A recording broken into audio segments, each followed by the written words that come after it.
Well, if Allah's created a barrier somewhere, it probably means He doesn't want it to be. But do you understand that? No, you don't. Why don't you? Because you don't know the meaning of the simple dua that you repeat, known as dua of istikhara. People come and say, Sheikh, please tell us how to do istikhara. So the Sheikh says, well, you do this, you pray in this way, you read this particular supplication, and then you ask Allah subhanahu wa ta'ala's guidance, and then you see what happens. So everyone knows, they read the dua, they do whatever prayers they have to, and they're waiting. Waiting for what? What do you normally wait for? A sign. What's the sign usually? Can someone say it loudly? A dream. A dream. Did you hear that? A dream. Go back and read the meaning of that dua. It has nothing to do with a dream. You said, oh Allah, if this is good for me, my deen, my future, my akhirah, then make it easy for me, facilitate it for me, and give me barakah and blessings in it. What did you say? Make it easy for me. Grant me blessings in it. Make it, facilitate it for me. That's what you said. You didn't say, oh Allah, if it is good for me, then show me green. Well, I can tell you, if you turn around there are quite a few green lights. Do you know what they're depicting? Exit. Wallahi, the green there, it says exit. There's a guy running away. Go check. And there are quite a few of them in this hall. MashaAllah. So green doesn't always mean go for it. Sometimes it means get out. Right? You didn't ever say, oh Allah, if this thing is good for me, show me green in my dream. So you get up the following morning, I'm feeling so good. I was on a horse galloping through the beautiful mountains of Wales. MashaAllah. And I saw a castle there. And MashaAllah, there was Rapunzel with her hair. Subhanallah. And I was there calling. What are you talking about, man? Istikhara? Are you for real? Istikhara? And your parents are against it and all the roads are blocked and everything is sealed. Listen to the rest of the dua.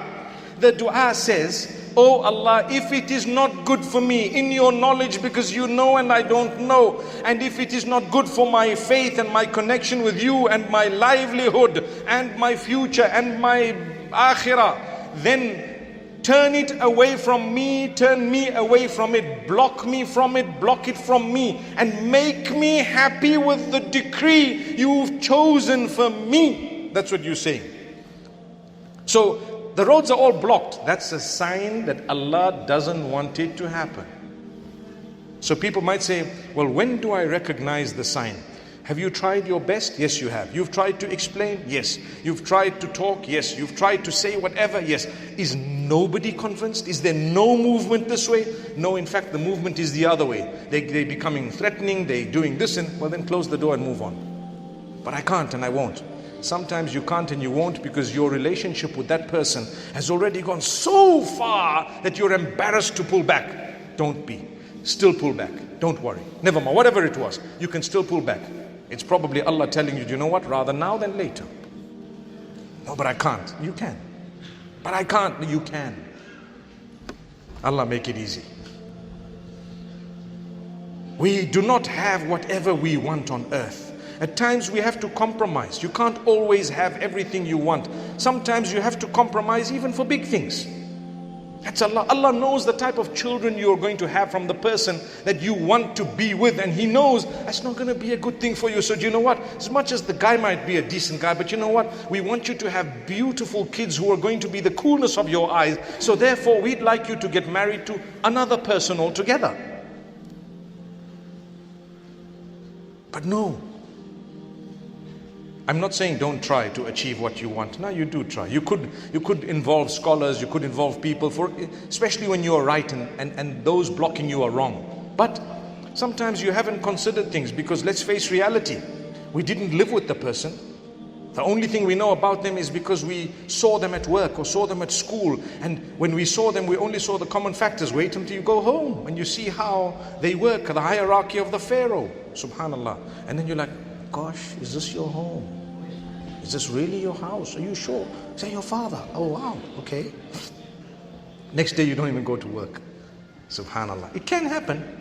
So You've got to involve someone, to meet, to see, where am I going to stay? Who are the people I'm going to mix with? What's the whole situation? If I'm going to be all on my own, it makes life easier. If I'm going to be with a whole group of people, none of them like me, wallahi, what do you want to do in that home? What do you want to do in that home when nobody in the entire home that you will be living in physically even want to look at your face?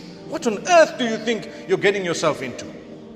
But face reality, we'll still say, no, that's the only thing I want. Subhanallah.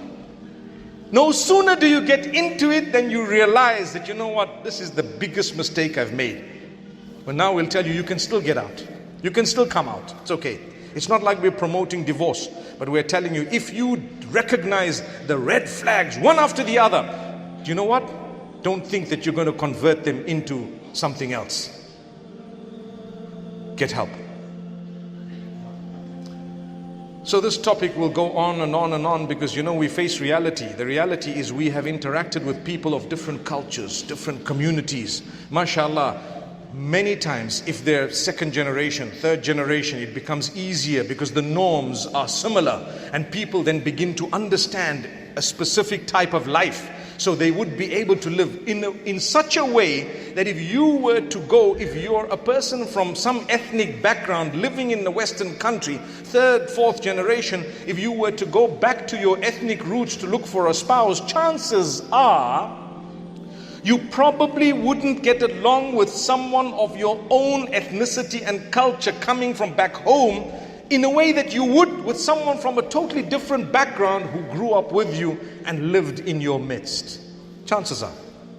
So Islam does not teach you to differentiate and distinguish between races and so on and so forth. But Islam says recognize and acknowledge the differences respectfully. We recognize the difference in language, not in order to discriminate, in order to acknowledge and appreciate. My beloved brothers and sisters, if you do istikhara, to consult with Allah subhanahu wa ta'ala for anything, especially for your marriage, then if you see that Allah didn't make things easy, rather, He made the things more difficult, then the sign is Allah doesn't want this to happen. So when Allah doesn't want something to happen, then it's better for you to stay away from it. Many a time, we become stubborn and we even sever the ties with our family members. We break the relationship with our siblings, with our parents, with our guardians, and a lot of things happen, which becomes even more detrimental. So try to have trust in Allah, and when Allah subhanahu wa ta'ala makes it easy for you, when Allah makes things easy for you, when everything goes on the correct path, then the sign is Allah wants it to happen. So you can move forward with that.